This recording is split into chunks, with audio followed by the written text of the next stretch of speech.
So in this video, we're going to talk about non-nuclear inheritance. And as the name implies, we're talking about genes or traits that are going to be inherited from parents to offspring, but they're not contained within the nucleus. So where would we find them? We would actually find them within the mitochondria and the chloroplast. So if we can refresh our memory, if you're an AP Bio, refresh our memory back to Unit 2 and the theory of endosymbiosis, we learned that mitochondria and chloroplasts evolved from prokaryotes millions of years ago. Now they today have things in common with ancient prokaryotes and modern day prokaryotes, and one of them being that they have their own plasmids. Now, if your teacher is following, if you're an AP Bio and your teacher is following College Board in order, in Unit 6 is where you're really going to learn about DNA and plasmids. But plasmids are circular rings of DNA. This is separate and different from like the main circular chromosome within a prokaryote. They're really tiny little circles of DNA, and they have anywhere from 50 to 500 genes on them. Well, our mitochondria, and then in plants, their chloroplasts and mitochondria, have their own plasmids, very much like today's prokaryotes. Now, another thing they have in common, though, with prokaryotes is that they divide independently of our cells. So in an animal cell, for example, our cells, our somatic cells, divide by mitosis, right? We get two identical daughter cells. Well, the mitochondria within our cells divide independently of our cell division.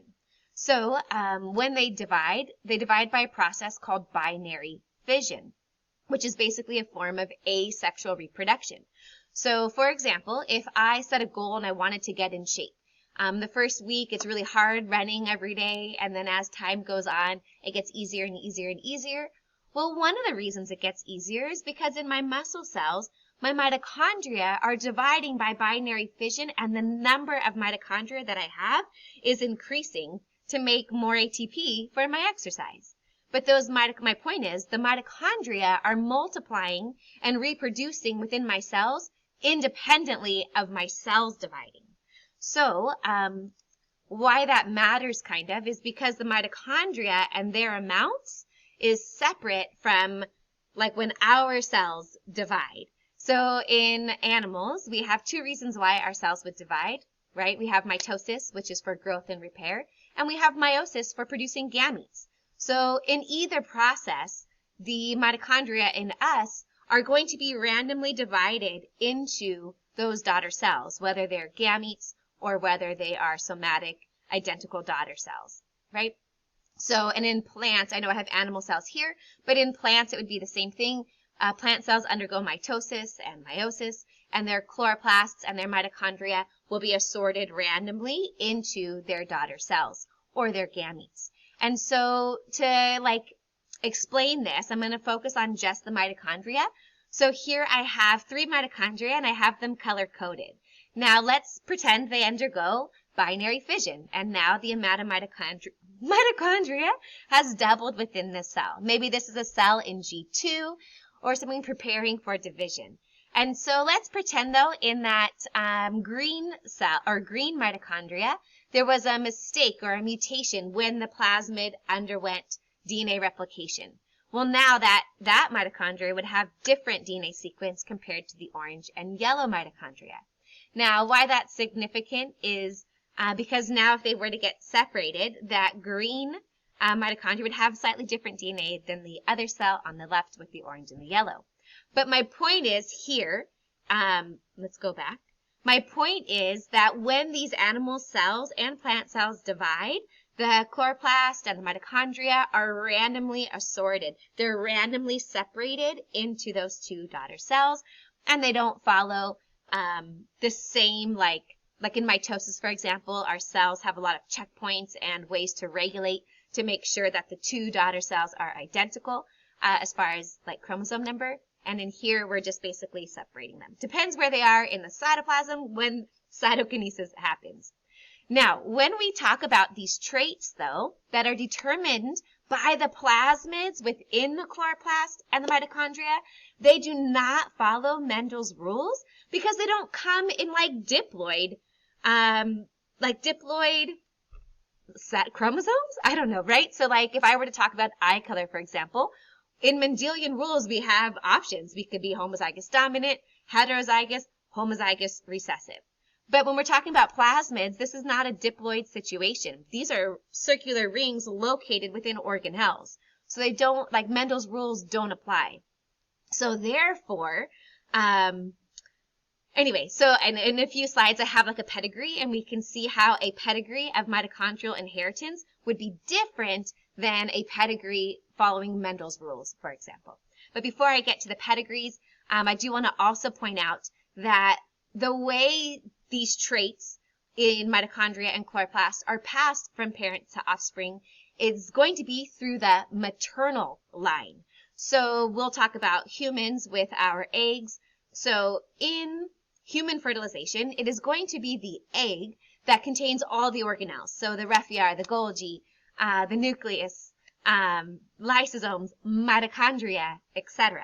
So during fertilization in animals, it's going to be the sperm entering and fusing with the egg. Now the sperm basically contributes 23 chromosomes, and to the egg's 23 chromosomes. So now you have in humans a diploid organism with 46. However, it was the egg that contained all the organelles, particularly the mitochondria. So when we talk about mitochondrial inheritance, it is starting with the mother and passing to her offspring. So now we can look at, this is also true for chloroplasts. Chloroplasts in plants have both mitochondria and chloroplasts, so it would also be contained in like the ovule or the egg of the plant, which I'll end my PowerPoint with that. But anyway, let's go ahead and talk about a pedigree showing maternal or mitochondrial inheritance.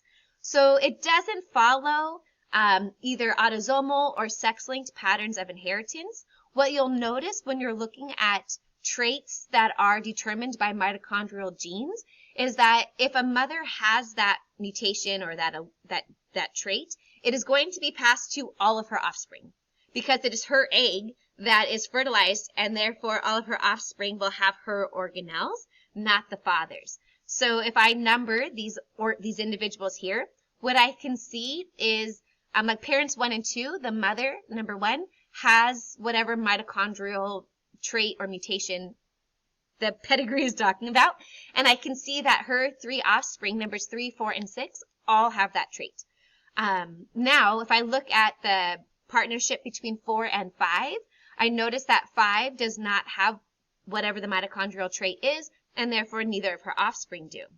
However, female number 6 has that mitochondrial gene that she inherited from her mother, number 1, and now all of her children have that trait. So that's one clue. But so here you can kind of see, oh, anytime a female has it, all of her offspring do, is one clue that it's maternally inherited. It doesn't follow Mendel's rules or even sex-linked rules. But here we can see another example.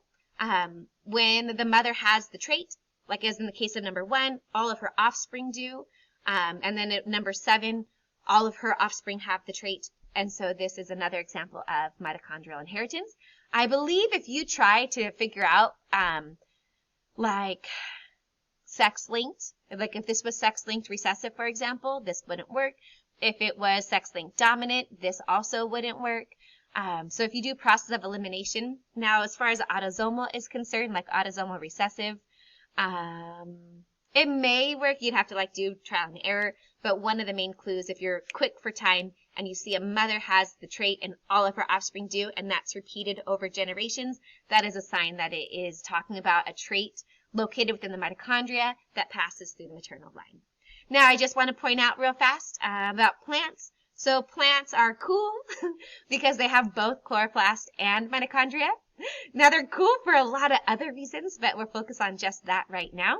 Now, they do use different vocabulary for sperm and egg, though. So in a plant, you have actually some plants, most, I guess, flowering plants are called dioecious, where they have both male and female reproductive structures. There are some plants that are like uniquely male or uniquely female. However, the majority of flowering plants would have both, and they can like self-pollinate, right? So if you learned about Mendel and his pea plants, they were able to self-fertilize because they had both like sperm and egg.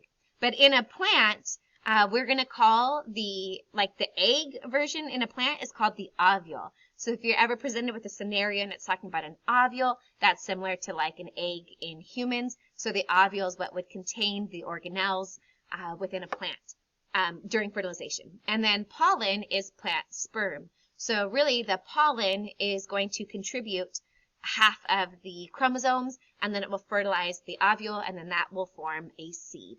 And so when we talk about inheritance in like chloroplasts and mitochondria within plants, it's going to follow like the female line, but it'll be located within the ovule, and we don't really call it the egg.